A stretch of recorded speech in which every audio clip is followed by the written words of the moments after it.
Hello guys, welcome to Barbells and Dumbbells YouTube channel. So guys, இன்னைக்கு நம்ம இந்த வீடியோல the world famous bodybuilder and 4 times Mr. Olympia champion Jay Cutler சொன்ன 7 tips for huge triceps பத்தி தான் இன்னைக்கு நம்ம இந்த வீடியோல பார்க்க போறோம். இந்த வீடியோக்குள்ள போறதுக்கு முன்னாடி நம்ம சேனலை சப்ஸ்கிரைப் பண்ணாதவங்க சப்ஸ்கிரைப் பண்ணிருங்க. நம்ம YouTube சேனலோட Instagram அக்கவுண்ட் லிங்க் பாத்தீங்கன்னா டிஸ்கிரிப்ஷன்ல இருக்குது. இப்போ உங்களுக்கு ஏதாச்சும் பர்சனலா மெசேஜ் பண்ணனும் அப்படினு தோணுச்சுனா நீங்க Instagramல DM பண்ணலாம். So வாங்க guys, இன்னைக்கு நம்ம இந்த வீடியோக்குள்ள போலாம்.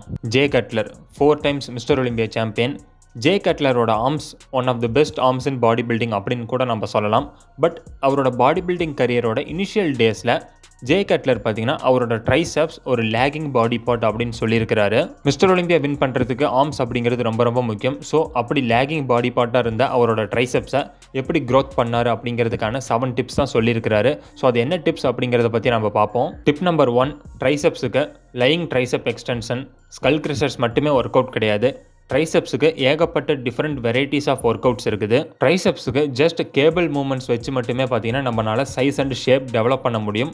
பட் நாம் பண்ண வேண்டியதில் என்னென்னு பார்த்தீங்கன்னா அக்கார்டிங் டு அவர் body structure right position fine பண்ணி அந்த ஒர்க் அவுட்டை நம்ம பர்ஃபார்ம் பண்ணணும். ஃபார் எக்ஸாம்பிள் இப்போ ட்ரைசெப் புஷ் டவுன் எக்ஸசைஸில் என்னோட பாடி ஸ்ட்ரக்சருக்கு தகுந்த மாதிரி நான் ஒரு பொசிஷனில் அந்த ஒர்க் அவுட் பண்ணுவேன். இப்போ நான் பண்ணுற பொசிஷன்லேயே நீங்கள் பண்ணீங்கன்னா உங்களுக்கு ட்ரைசெப் ஃபீல் ஆகாது. ஸோ உங்களுடைய பாடி ஸ்ட்ரக்சருக்கு தகுந்த மாதிரி according to your body structure right பொசிஷனில் அந்த ட்ரைசெப் ஒர்க் அவுட் பண்ண வேண்டியது ரொம்ப ரொம்ப முக்கியம் அப்படின்னு ஜே கட்லர் சொல்லியிருக்கிறாரு. அதே மாதிரி ட்ரைசெப்புக்கு இப்போ நம்ம ஒரு ஒர்க் அவுட் பண்ணும்போது மைண்ட் மசில் கனெக்ஷன் பிளேஸ் பண்ணி ட்ரைசெப் மசிலை ஃபீல் பண்ணி ஒர்க் அவுட் பண்ணணும் அப்படின்னு ஜே கட்லர் சொல்லியிருக்கிறாரு. Tip number 2, tricep push down எக்ஸசைஸை நம்மளோட ட்ரைசெப் ஒர்க் அவுட்டோட ஸ்டார்டிங்கில் தான் பர்ஃபார்ம் பண்ணணும் அப்படின்னு சொல்லியிருக்கிறாரு. ஏன்னா நம்மளோட ட்ரைசெப் ஒர்க் அவுட்டோட ஸ்டார்டிங்கில் இந்த tricep push down exercise perform பண்ணும்போது அது நம்மளோட whole tricep muscle and elbow ஜாயின்ஸுக்கு வார்ம் அப்பாக இருக்கும் அப்படின்னு சொல்லியிருக்கிறாரு. ஜே கட்லர் இந்த tricep push down exercise perform பண்ணும்போது லிட்டில் பிட் அவரோட எல்போ ஜாயின்ஸை அவுட்வர்ட் பிளேஸ் பண்ணி பர்ஃபார்ம் பண்ணதா சொல்லியிருக்கிறாரு. Tip 3, dips are the number 1 mass builder for triceps அப்படின்னு சொல்லியிருக்கிறாரு.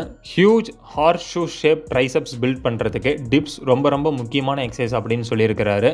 டிப்ஸ் எக்ஸசைஸ் பர்ஃபார்ம் பண்ணும்போது தான் ஜே கட்லர் அவரோட ட்ரைசெப்ஸை ஃபுல்லாக ஃபீல் பண்ணதா சொல்லியிருக்கிறாரு. நீங்கள் ட்ரைசெப்ஸுக்கு எந்த எக்ஸசைஸ் பர்ஃபார்ம் பண்ணுறீங்களோ இல்லையோ டிப்ஸ் கண்டிப்பாக பர்ஃபார்ம் பண்ணணும் அப்படின்னு சொல்லியிருக்கிறாரு. Tip number 4, one arm push downs ட்ரைசெப்ஸில் டீடைல்ஸ் கொண்டு வரதுக்கும் அந்த ஹார்ஸ் ஷூ ஷேப் கொண்டு வரதுக்கும் ரொம்பவே பெஸ்ட்டான எக்ஸசைஸ் அப்படின்னு சொல்லியிருக்கிறாரு. ஜே கட்லர் இந்த ஒன் ஆர்ம் புஷ் டவுனை அண்டர் ஹேண்ட் கிரிப்பில் பர்ஃபார்ம் பண்ணதா சொல்லியிருக்கிறாரு. ஜே கட்லர் இந்த ஒன் ஆர்ம் புஷ் டவுன் எக்ஸசைஸை அண்டர் ஹேண்ட் கிரிப்பில் அக்ராஸ் த பாடி கொண்டு வந்து கிராஸாக பண்ணதா சொல்லியிருக்கிறாரு. இந்த ஒன் ஆர்ம் புஷ் டவுன் எக்ஸசைஸை அண்டர் ஹேண்ட் கிரிப்பில் அந்த ஹேண்டில் அக்ராஸ் யுவர் பாடி நீங்கள் பண்ணும்போது push down and kick back இந்த 2 எக்ஸசைஸ் பண்ணதுக்கும் ஈக்குவல் அப்படின்னு சொல்லியிருக்கிறாரு. ட்ரைசெப்ஸுக்கு சிங்கிள் ஆர்ம் மூவ்மெண்ட்ஸ் ரொம்பவே பெஸ்ட்டான எக்ஸசைஸ் அப்படின்னு சொல்லியிருக்கிறாரு. ஏன்னா நீங்கள் சிங்கிள் ஆர்ம் மூவ்மெண்ட்ஸ் நீங்கள் பர்ஃபார்ம் பண்ணும்போது உங்களுடைய ட்ரைசெப் மசிலில் கான்ட்ராக்ட் ஆகிறத ஃபீல் பண்ணி நீங்கள் ஒர்க் அவுட் பண்ண முடியும் அப்படின்னு சொல்லியிருக்கிறாரு. டிப் நம்பர் 5, நம்மளுடைய ட்ரைசெப்ஸில் லாங் ஹெட்டை டெவலப் பண்ணுறதுக்கு one arm dumbbell extension one of the best exercise அப்படின்னு சொல்லியிருக்கிறாரு. இந்த one arm dumbbell extension exercise நம்மளுடைய ட்ரைசெப்ஸை பம்ப் பண்ணுறதுக்கு ரொம்பவே பெஸ்ட்டான எக்ஸசைஸ் அப்படின்னு சொல்லியிருக்கிறாரு. நம்மளுடைய ஆர்ம் அப் பொசிஷனில் இருக்கும்போது ஃபார் எக்ஸாம்பிள் இந்த one arm dumbbell extension perform பண்ணும்போது அந்த வெயிட்டை மூவ் பண்ணுறதுக்கு ட்ரைசெப் மசில் மட்டும்தான் யூஸ் ஆகிறதா ஜே கட்லர் சொல்லியிருக்கிறாரு. ஃபார் எக்ஸாம்பிள் இப்போ நீங்கள் டிப்ஸ் புஷ் டவுன்ஸ்லாம் நீங்கள் பர்ஃபார்ம் பண்ணும்போது லிட்டில் பிட் செஸ்ட் டெல்டாய்ட்ஸ் மசில்ஸ்லாம் யூஸ் ஆகும். பட் இந்த ஒன் ஆர்ம் தம்பிள் எக்ஸ்டென்ஷன் நீங்கள் பர்ஃபார்ம் பண்ணும்போது மேக்ஸிமம் ட்ரைசெப் மசில் மட்டும்தான் யூஸ் ஆகிறதா ஜே கட்லர் சொல்லியிருக்கிறாரு. Tip number 6, dumbbell extension, barbell extension இந்த மாதிரியான எக்ஸசைஸ்லாம் நம்ம பர்ஃபார்ம் பண்ணும்போது நம்மளுடைய எல்போஸை லாக் அவுட் பண்ணக்கூடாது அப்படின்னு சொல்லியிருக்கிறாரு. ட்ரைசெப் எக்ஸசைஸ்லாம் நம்ம பர்ஃபார்ம் பண்ணும்போது எல்போ ஜாயின்ஸை லாக் அவுட் பண்ணக்கூடாது அப்படின்னு சொல்லியிருக்கிறாரு. ஏன்னா இப்போ நம்மளுடைய எல்போ ஜாயின்ஸை லாக் அவுட் பண்ணும்போது அந்த எக்ஸசைஸ்னால ஏற்படக்கூடிய ஸ்ட்ரெஸ் எல்லாமே பார்த்தீங்கன்னா ஜாயின்ஸில் தான் இருக்குமே தவிர அந்த பர்டிகுலர் ட்ரைசெப் மசிலில் இருக்காது. ஸோ இப்போ நம்ம ட்ரைசெப்ஸுக்கு பண்ணுற எக்ஸசைஸில் நம்ம எல்போ ஜாயின்ஸை லாக் அவுட் பண்ணாமல் பர்ஃபார்ம் பண்ணும்போது தான் அந்த எக்ஸசைஸ்னால ஏற்படக்கூடிய ஃபுல் டென்ஷனுமே பார்த்தீங்கன்னா ட்ரைசெப்ஸில் இருக்கும். பாடி பில்டிங் ட்ரைனிங் அப்படிங்கிறது மேக்ஸிமம் டென்ஷனை அந்த பர்டிகுலர் மசிலில் கிரியேட் பண்ணுறதுல தான் இருக்குது. டிப் நம்பர் 7, ட்ரைசெப் ஒர்க் அவுட்டில் ஹெவி வெயிட்ஸ் நாட் நெசசரி அப்படின்னு சொல்லியிருக்கிறாரு.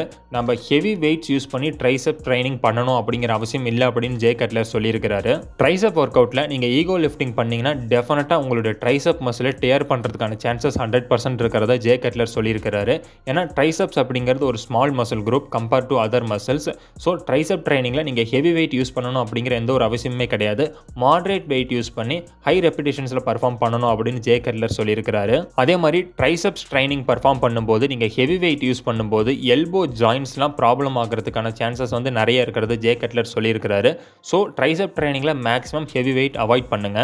ஜே கட்லர் அழகாக ஒரு சென்டென்ஸ் சொல்லியிருக்கிறாரு, work the triceps instead of trying to work the weight. அதாவது நீங்கள் எவ்வளோ வெயிட் லிஃப்ட் பண்ணுறீங்க அப்படிங்கிறதுல கான்சென்ட்ரேட் பண்ணாமல் உங்களோட ட்ரைசெப் மசிலில் கான்சென்ட்ரேட் பண்ணி ஒர்க் அவுட் பண்ணுங்க அப்படின்னு சொல்லியிருக்கிறாரு. பாடி பில்டிங் ட்ரைனிங் அப்படிங்கிறது அந்த பர்டிகுலர் மசிலில் நம்ம எவ்வளோ ஸ்ட்ரெஸ் கிரியேட் பண்ணுறோம் அப்படிங்கிறது தான் முக்கியமே தவிர நம்ம எவ்வளோ வெயிட் லிஃப்ட் பண்ணுறோம் அப்படிங்கிறது முக்கியமே கிடையாது அப்படின்னு ஜே கட்லர் சொல்லியிருக்கிறாரு. ஜே கட்லரோட ட்ரைசெப்ஸ் ரொட்டீன் பற்றி பார்ப்போம். Rope push down 3 sets of 8 to 10 reps, angled bar push downs 3 sets of 8 to 10 reps, 2-arm dumbbell extension 3 sets of 8 to 10 reps, machine dips 3 sets of 8 to 10 reps, 1-arm push downs 3 sets of 8 to 10 reps, 1-arm dumbbell extensions 3 sets of 8 to 10 reps. So அவ்வளோதான் guys இந்த video. J கட்லர் சொன்ன 7 tips for big triceps பற்றி இந்த வீடியோவில் பேசினது உங்களுக்கு ரொம்பவே யூஸ்ஃபுல்லாக இருந்திருக்கும்னு நினைக்கிறேன். ஸோ உங்களுக்கு இந்த வீடியோ பிடிச்சிருந்தா லைக் பண்ணுங்கள், ஷேர் பண்ணுங்கள், சப்ஸ்கிரைப் பண்ணுங்கள். நாளைக்கு உங்களை இன்னொரு புது வீடியோவில் பார்க்குறேன். Thank you guys.